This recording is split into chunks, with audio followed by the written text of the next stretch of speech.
大家好，我是戴眼镜拿着话筒的拉斯加偏偏，今天和大家说一部奇幻电影《神鬼愿望》。男主小白在公司人缘不好，但又酷爱社交。这天他约同事们下班去酒吧喝一杯，但同事们分别以不喝酒要加班，还有事八字不合为由拒绝了他。要不怎么说缘分天注定呢？小白在酒吧一个都没落下的遇到了那些拒绝他的同事，场面一度非常尴尬。好在小白的女神及时出现，为了缓解尴尬，小白说自己跟女神那可是4年的同事，女神和他特别熟。同事说别整那些虚的，有本事上去打招呼啊！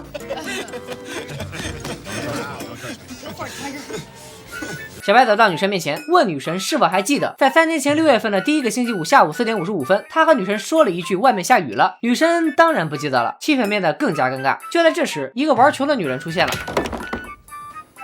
他介绍说自己叫波波，现在的职业是地狱主管，俗称恶魔，能够实现小白的愿望。小白从没想过这种好事居然会发生在自己身上，于是兴奋地对波波说：“你神经病啊！”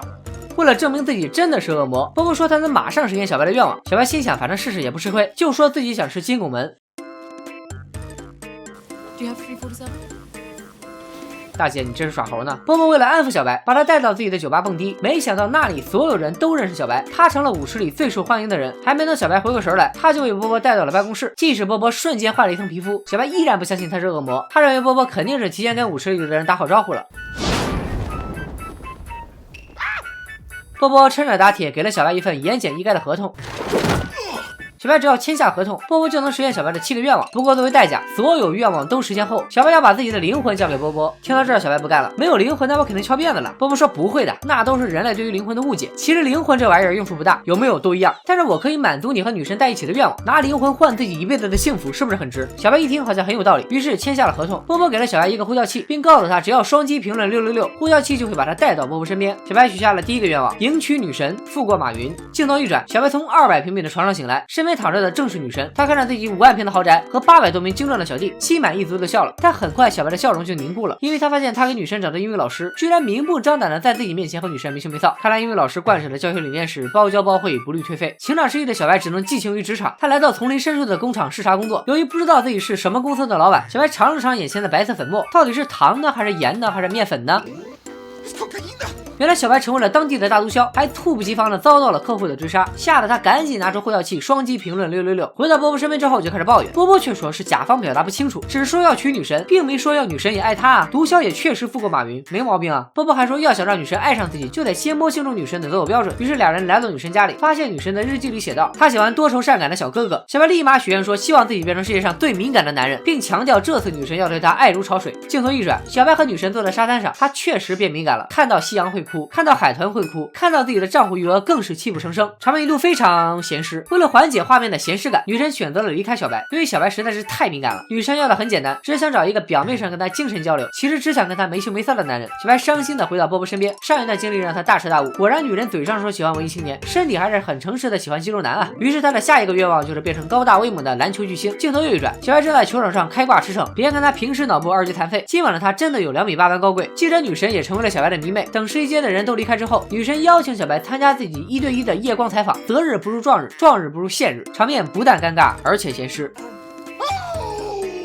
女神表示自己有点晕针，然后就离开了。小白找到波波，说自己下一个愿望一定要当个大脑性感、无所不知、口若悬河、尺寸到位的男人。镜头再次一转，小白西装革履的出现在一个高档酒会上，他告诉大家自己正在写一本批判结构新浪漫主义的作品《肖申克的舅妈》。所有人都发出敬佩的感叹。很快女神就迷上了小白这位大文豪。一番调情之后，小白决定把女神带回家，结果一进门却发现场面再次尴尬，而且哲学。小白向女神发誓，自己是比冬至麦还直的直男。床上的男人和小白来了个快问快答：最喜欢的食物咖喱，最喜欢的电影断臂山，最喜欢的电影 CP 锤击、炖冬、花卷。看来小白的取向已经呼之欲出了，但他还是坚持自己是直男，并且决定和女神现场演练以身试法。I'm gay. No, thanks for dropping by. Good night. 再次回到波波身边的小白彻底醒悟了，他觉得生活不该只有眼前的苟且，还应该做个对社会有帮助的人。于是他的下一个愿望就是变成国家总统，结果还没活过5分钟就被枪杀了。经历了这几个愿望，小白感觉身体被掏空，于是又重新回到公司上班。波波出现在小白的电脑里，告诉小白算上金拱门那个愿望，他只剩下了最后一个。小白觉得金拱门那次居然也占一个名额，很不公平，于是来到教堂控诉波波的罪行。他对神父说出来你可能不信，我要找上帝聊点私事。神父表示他是的哥的秘书，啥事都可以跟他说。小白就把他和恶魔之间的交易告诉了神父。神父听完露出了慈祥的微笑，并且报了警。波波穿上了警察制服，出现在警局，把小白带到了监狱。他的狱友一眼就认出了警察是波波，并告诉小白，波波说要拿他的灵魂是吓唬他的，最重要的是应该在这几个愿望中得到成长。小白觉得眼前这个人不一般，便问他到底是谁。狱友说就叫我吴彦祖吧。小白出狱后来到波波的酒吧，他跟波波说自己不想要最后一个愿望了，因为他跟狱友聊完天之后发现，人生就像一场旅行，重要的不是目的地，而是自驾游开的车是拖拉机还是玛莎拉蒂啊，不是，而是沿途的风景。波波表示咱们可是走正规法律程序签了合同的，况且我是恶魔，你说反悔就反悔，我不要面子啊。于是便把小白带到了地狱。小白被眼前的特效给镇住了，于是许下了他最后一个愿望，希望女神每天都能开心。小白醒来发现自己还活着。波波告诉小白，如果有人愿望的出发点不是自己，而是无私的希望别人过得好，合同就会失效。片段最后，小白还是被女神给拒绝了，但是他找到了一个和女神长得一毛一样的女朋友，从此过上了没羞没臊的幸福生活。